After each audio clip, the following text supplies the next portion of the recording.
Want to transition into a tech career? What's stopping you? Let me guess, you don't know where to start. Does that sound about right? Or you might be thinking that you need to put in countless hours or hundreds, if not thousands of dollars into certifications. If that's you, stick around for the rest of this video because I'm giving you my personal step-by-step guide to launching a lucrative tech career without a single certification or college degree. Sound too good to be true, right? Well, let's see how you feel at the end of this video. Are you ready for this? Let's go.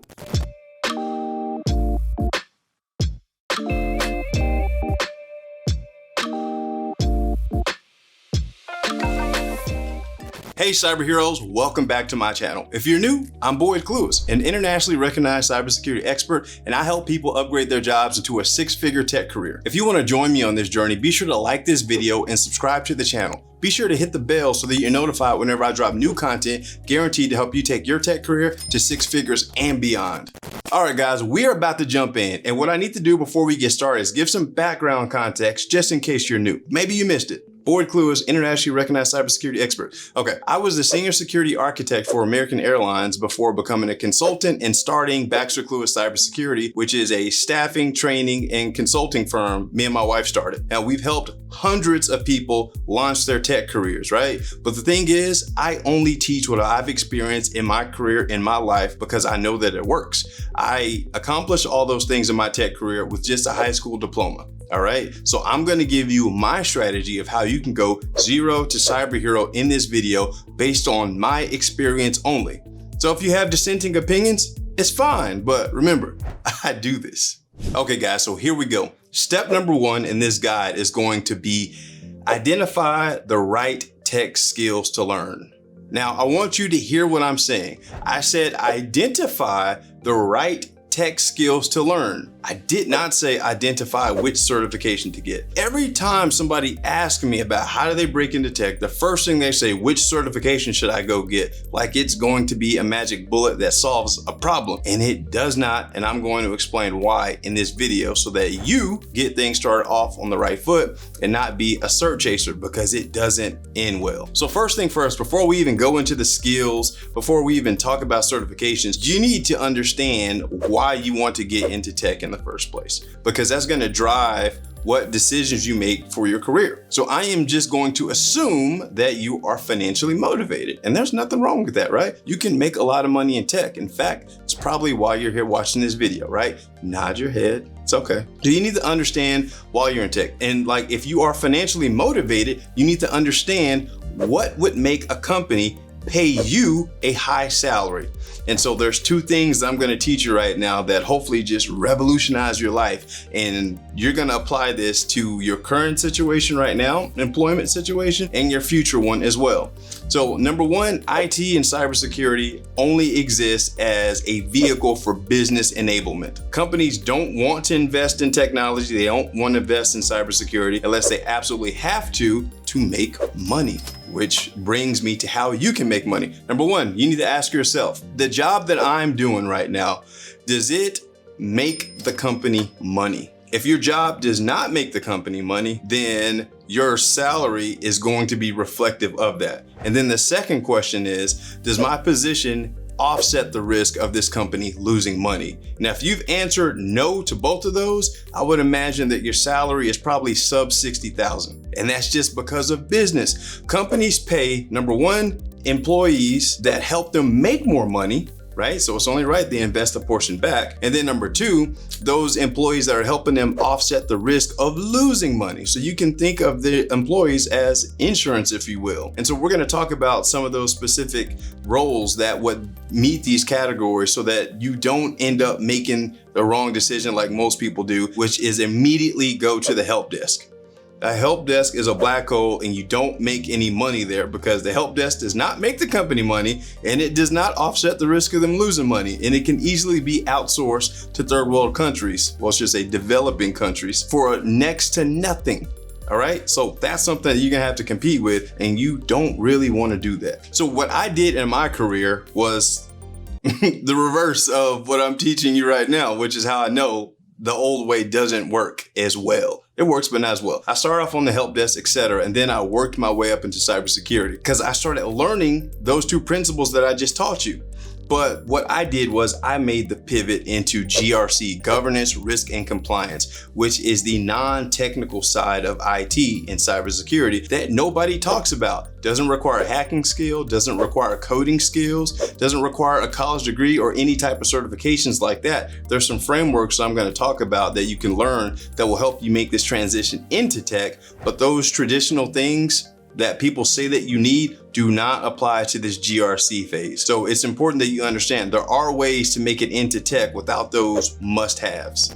Okay, now we need to find what skills are needed. What most people do, which is a huge mistake, is they go straight for certifications and then they try to find jobs that apply to those certifications. Well, I'm gonna show you my route of finding the skills so that you are actually the right candidate for the job versus trying to compete against other people with the same certifications. So let's jump into my computer. Okay guys, so what we're looking at right here is a cybersecurity analyst position that was posted by Brooksource. I'm going to show you how to analyze this job post so that you can reverse engineer what skills you need in order to get jobs like this. Because we need to understand is if one company is hiring for a position like this, then other companies, I call it the unicorn theory. Nobody is a unicorn. It's not just one thing.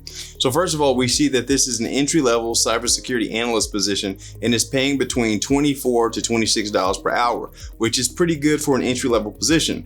And so what you want to do is go down to the position and actually read what it says. So Brooksource is seeking a security operations center, SOC, analysts who can collaborate in development with development teams, business teams, and understanding cross-functional technologies at one of the big three educational publishers. Okay, blah, blah, blah. So they're telling what they're looking for, but then they're showing you what the candidate is going to be responsible for, which would be you. And this is where you want to look at what they're asking for. So it says, monitor our Splunk SIEM platform for security alerts. So this is what you got to do. You got to ask yourself, do I know how to monitor our Splunk SIEM platform for security alerts? And before you even ask that question, what the heck is Splunk? And so literally what I would do is I would go to the Googles and I would go, what is Splunk?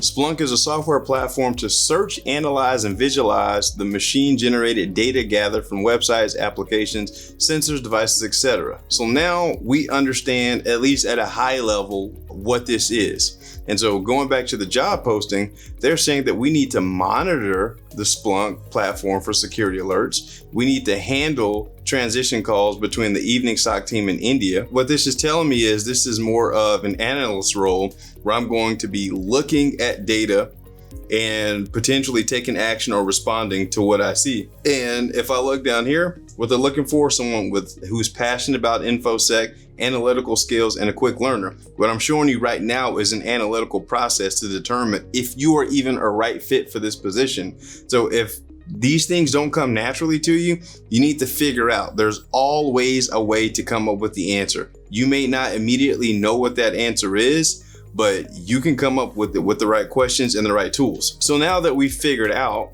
what the heck Splunk is, we need to go to the next level. So if I ask myself, do I know how to monitor a Splunk SIEM platform for security alerts? And the answer is no, but I'm interested in this position. That means that currently I am not a good fit. And this is what most people are running into the challenge. They get a certification and completely forget about you have responsibilities that the company is hiring you for. Your certification does not mean that you can accomplish these tasks. Right? Companies hire you to solve a problem. And if you cannot solve the problem, they're not going to hire you. So what you need to do next, before you go spend any money, is actually go to the vendor's website. So let's go over to Splunk.com. So I'm going to Splunk.com to get information about the vendor. But what I'm looking for is training. What you need to understand is whenever a company is using a platform, you want to learn as much about that platform as possible, because if one company is using, especially a major corporation is using a platform such as Splunk, that means many other. And Splunk just happens to be a very high income skill to learn and understand. And so before I spend any money, I always go to the vendor's website and I go to resources. And so then here it is, become an expert, Splunk training and certifications. And then we got free training. So what is this free training about? Start your Splunk education with our self-paced free courses. Train anytime from any location with e-learning.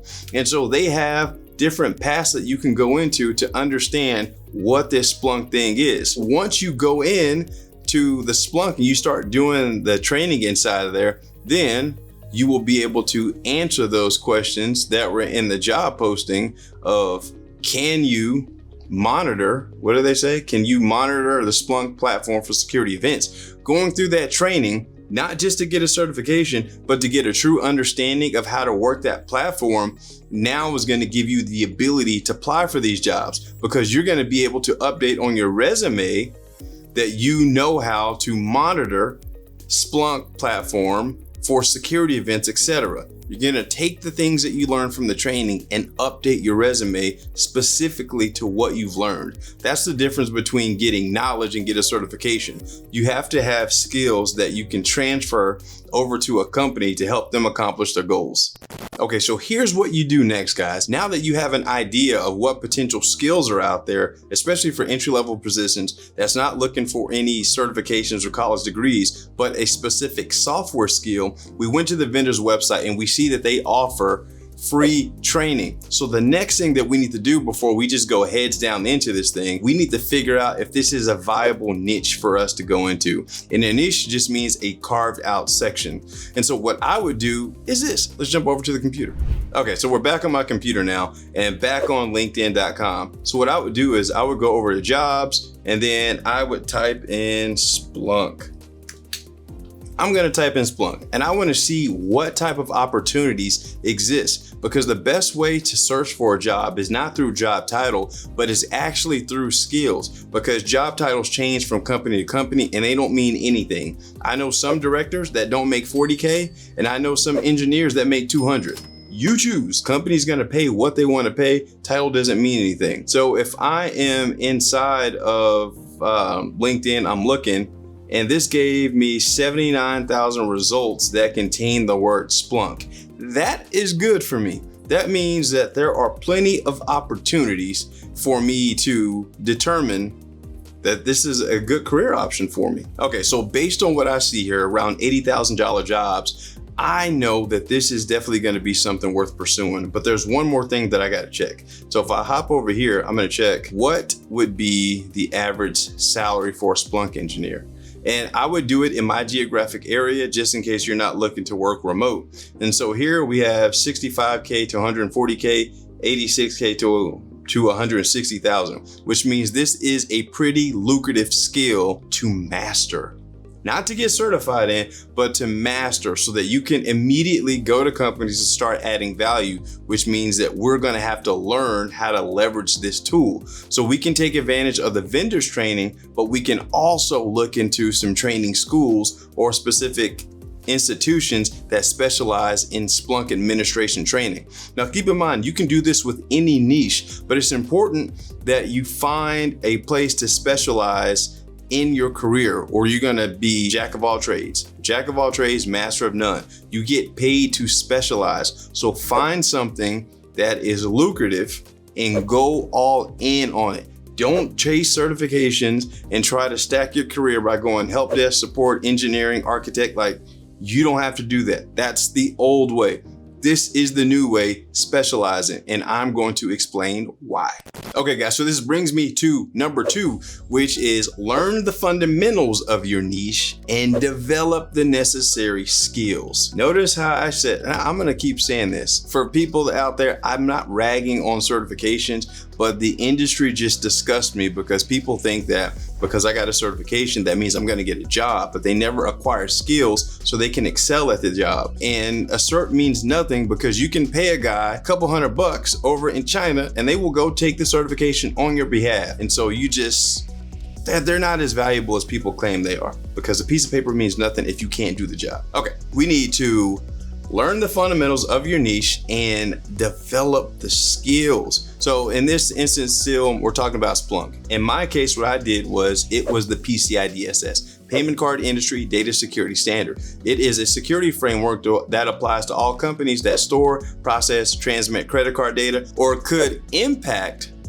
any company that stores, processes, or transmits credit card data. That was my baby. That's what helped me make the transition in my career to go from help desk to becoming a security architect for American Airlines and a security consultant. I found my thing and I went all in on it. I was not distracted by other technologies and hot tools and everything. So in this example that we've been working on this video, we were talking about Splunk. So what you got to understand is there are riches in niches. Businesses get this, so you should, because you should be managing your career like it is a business. Riches and niches. What I mean is the more you specialize in something, the more money you can charge. If you think about it this way, what is the difference between a plastic surgeon and a general practitioner? So first of all, let's talk about what's the same. They're both doctors. They both went to college. They had to get a degree in becoming a doctor, but one is paid significantly more because they specialize. It's going to be the plastic surgeon, which generally makes double or even triple what a general practitioner makes. The same thing applies to tech. Do not be a generalist. A generalist is not going to command the same money as a specialist. So find a specific skill set, particularly one that's in demand and it pays well and you see long-term growth with it, and go all in on it. So find training, find resources, start consuming it. And this is important because once you do this, there's less competition. When I decided to specialize in the PCI DSS, I was no longer competing with CompTIA certified people, which was millions of people. I was competing with a significantly less portion of IT professionals because it's not many people that actually understand this framework. And because I had mastered it, it's easy for me to speak to it just like I'm speaking to you in plain English right now. And so that made landing jobs, specifically high-paying jobs, extremely easy. All right. And the other thing is, once you find your niche and you go all in on it, it's going to give you long-term career growth as well as consulting opportunities. Because when you become an expert in something, people are going to start asking you, how do you do this? What do you recommend that I do here? That is consulting. And once you step into the consulting realm, you can charge whatever you want for your services, but that does not happen unless you master the skills. You are not paid for what you know. You are paid for how well you can communicate what you know to solve people's problems. That is how you make money. It's not about what you know. It doesn't matter if you're the smartest person in the room if nobody knows it, if you're not using that knowledge to solve problems. Companies only hire people to solve problems. If your skill set does not allow you to solve problems, specifically high value problems that impact the bottom line, because businesses are about money, you will never see significant earnings in your life. Specialize, find your niche, develop those skills, go all in on it. Hey cyber heroes, I hope that you're getting massive value from this video. And then I thought I just might let you know this video is sponsored by Baxter Lewis Cybersecurity Cyber Hero Con. Our first conference is coming to you live in Dallas, Texas, July 14th and 15th. This will be like nothing you have ever seen before. There's going to be hundreds of people, hiring managers, recruiters, sponsors. This is going to be next level. I'm talking about speakers and of course me. And at the end of the event, you get to hang out with me at my 36th birthday bash. It is going to be ridiculous. You can pre-register right now before tickets go on sale at boydclewis.com/event waitlist, or click the link in the description to go to the website, because as soon as we release these tickets, they're going to be gone. So you definitely want to be in the building, and I look forward to seeing you there. Now let's get back to it. Okay guys, here's step 3. You need to search for the best opportunities in your niche. Now, when I mean the best opportunities, I don't mean the ones that pay the most, because eventually when you learn the right skills and you get the experience, you are going to get the paycheck. But when you're first getting started, the thing that you need to do is get your foot in the door so that you can get the experience. Because what you'll realize as you develop your IT career, the problems are going to be the same from company to company. So the faster you can learn what these problems are and how to solve them, the more valuable you're going to become to different companies. So then you can start leveling up your career, and that's how you get paid more money. And so what I'm gonna do is I'm gonna give you some of my top sites that you can actually find tech jobs, specifically entry-level ones. Number 1, you have dice.com. Dice.com is a great resource for you to use to find tech jobs because it is specifically for tech jobs. What other job platform is out there besides dice.com that does this that I endorse? None. It's really good, really good. Number two, what you may not have considered is Upwork. Upwork.com is a great place to find an entry-level position in your specific niche, because these are positions that are posted not necessarily by jobs, but people need help too. There's nothing wrong with contracting your services out via Upwork.com. You can still take that experience, put it on your resume, and leverage that to get a new job. Because the best way to get a job is to be able to speak about your experience and how you can solve the current problem that that company is having. It's going to be really difficult to have that type of conversation if you never have gotten the experience. So that is really important. And then you have LinkedIn.com. LinkedIn is one of the biggest names in the business, and you can find all sorts of jobs on there. Entry level, advanced, extremely high paying ones. It's really cool, really good place. But I definitely recommend checking out Dice.com and Upwork. Don't sleep on Upwork, guys. You need to get experience. If you want to level up your career, it is not college degrees or certifications that's going to help you do it. It is experience. Not only experience, but well done experience, not just being there. So you're gonna have to work.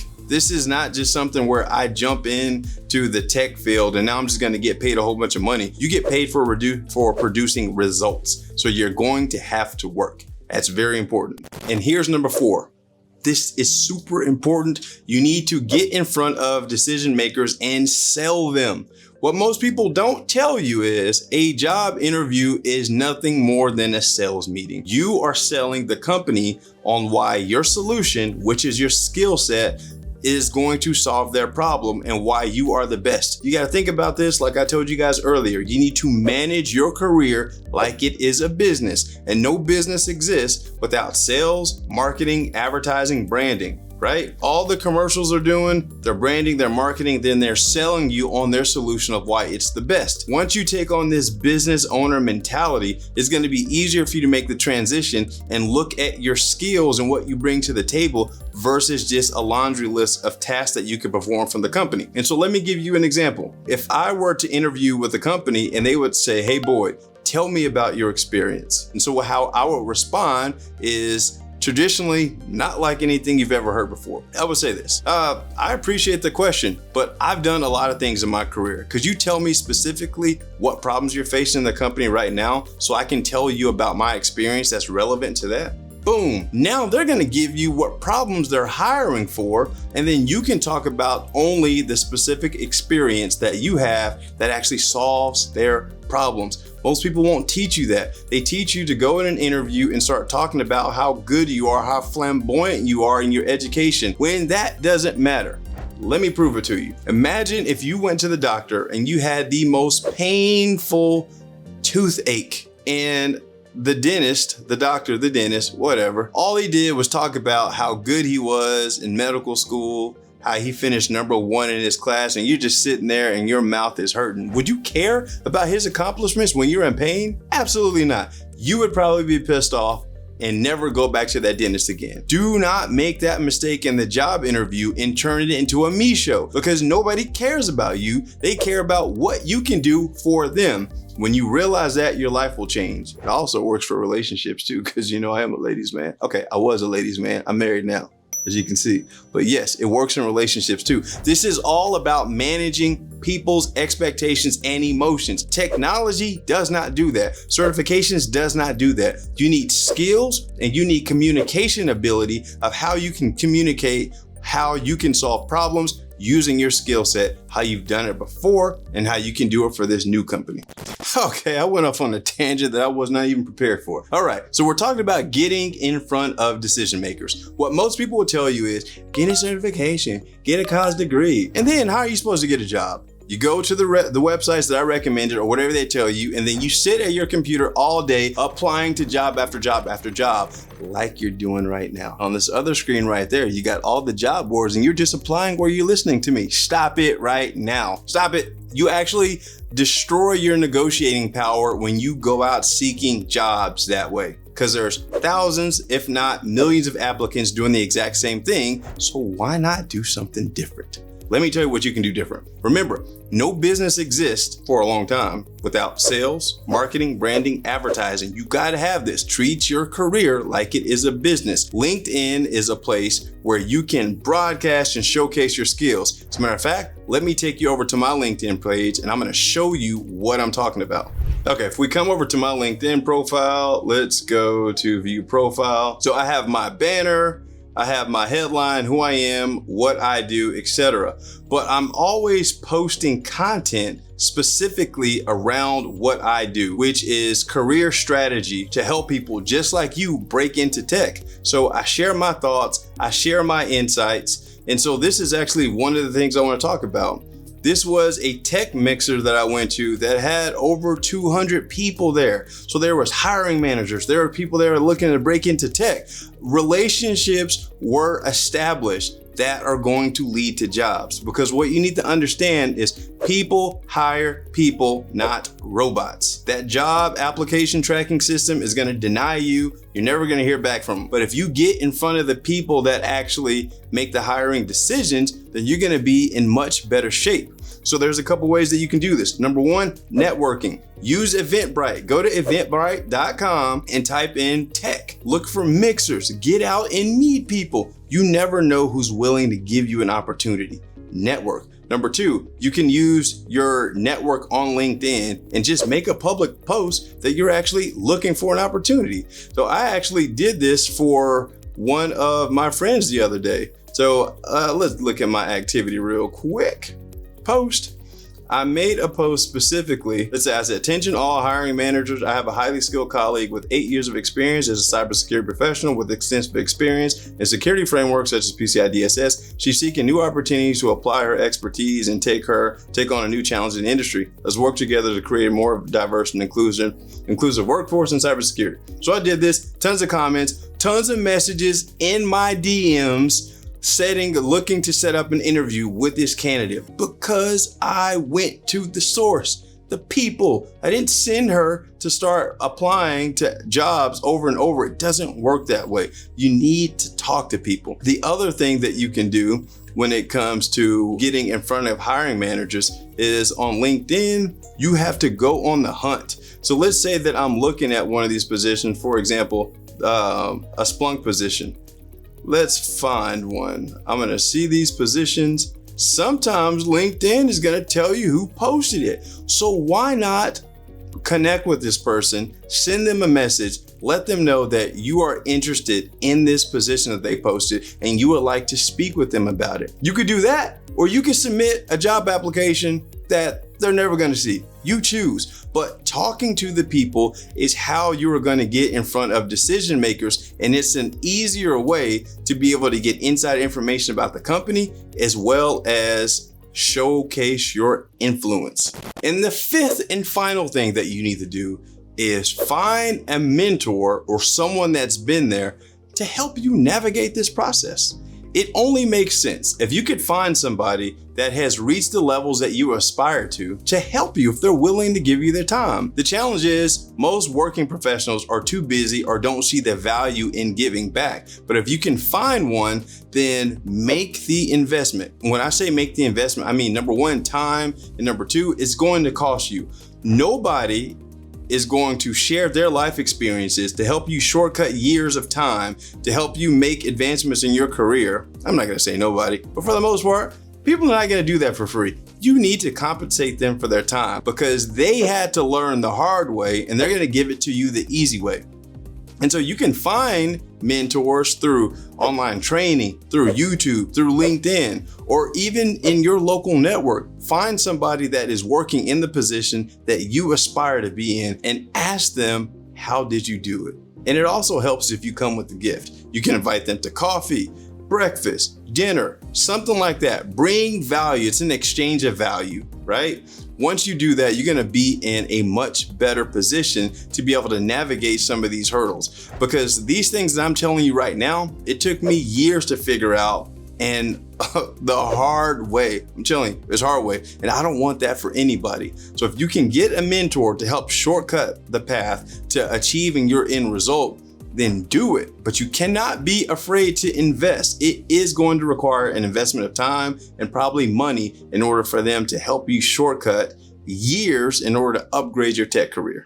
Well, that's it, guys. We have made it to the end of the list. Thank you for hanging out. I hope that you got a ton of value from this. And if you were looking at the things that I've been telling you in this video and you're wondering, how am I going to do this? What niche should I go in? Then I have an opportunity for you. If you would like to join the Baxter Close Training Academy, where we teach people how to become cybersecurity specialists, specifically in the realm of credit card data security, I invite you to apply. You can go over to www.boydclewis.com/GRC or click the link in the description, check out our case study, then apply to join the Baxter Clewis Training Academy. I'm going to be honest, it's an exclusive academy and we do not accept everybody, but you do need to be ready to invest in yourself and be ready to follow directions to take your career to the next level, because our services are guaranteed. We will help you upgrade your job into a brand new tech career, or if you're already working in tech, we'll help you take your career to 6 figures in no time. In fact, in as little as 90 days.